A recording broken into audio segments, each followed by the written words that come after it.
A lot of interesting details there. Let's bring in our legal panel now. We have Dan Schorr, former prosecutor, and Rebecca Rose Woodland, criminal defense attorney. There's a lot. That's a lot going on. Rebecca, during the report by Paul, you're shaking your head. So why don't I just start off with your general reaction?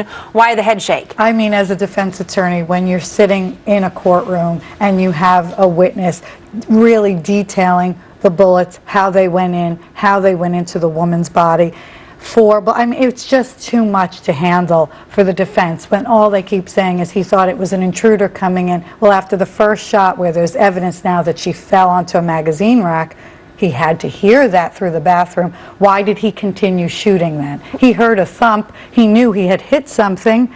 What happened then in his mind? And that's where the problems really arise. Dan, what do you make of it? So she was standing facing the door, so right. She wasn't using the bathroom at the time, and that was one of the questions that has come up. She was facing the door, she gets shot, and as Rebecca described, and as we heard from Paul, there were moments before she was shot again.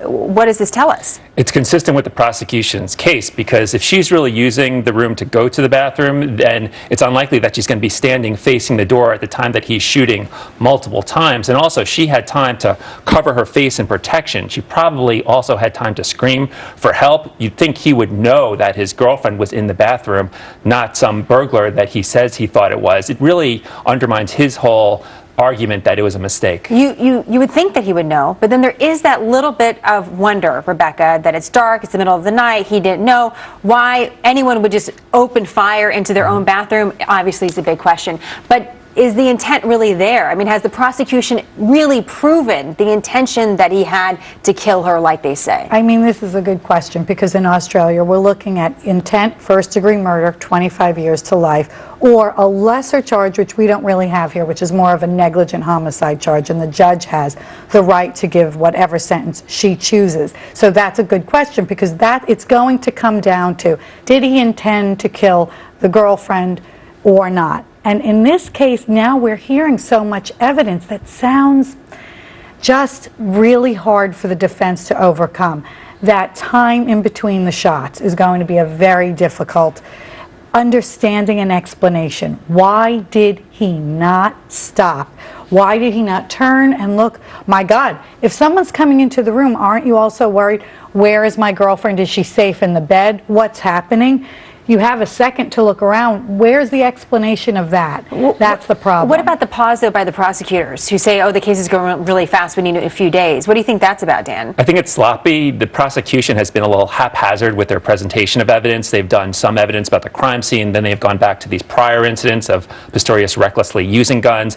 Now they've come back to the crime scene. They may call back neighbors. It hasn't been a very fluid production of evidence. However, because it's in front of a judge, not a jury, I don't think it'll be that much of a problem, because a judge should be able to understand what's important and what's not. Two quick final points. The cricket bat being one of them, because there were some questions. Did he use the cricket bat first and then go for his gun? And apparently the evidence is showing, according to the prosecution, that that's not the case. So we're going to take that, put that to the side.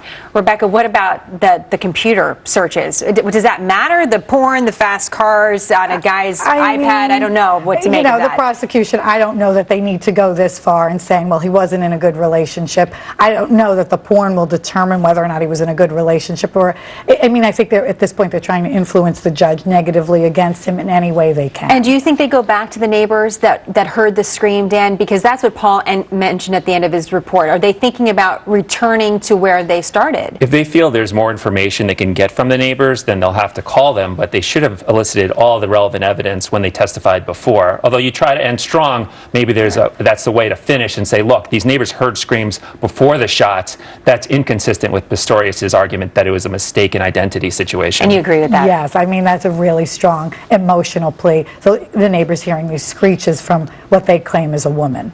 That's a really strong point to end on. It's going to be a big week next week. We hope to have you both back for it. Rebecca and Dan, thank you very much. Appreciate it. Thank you. John?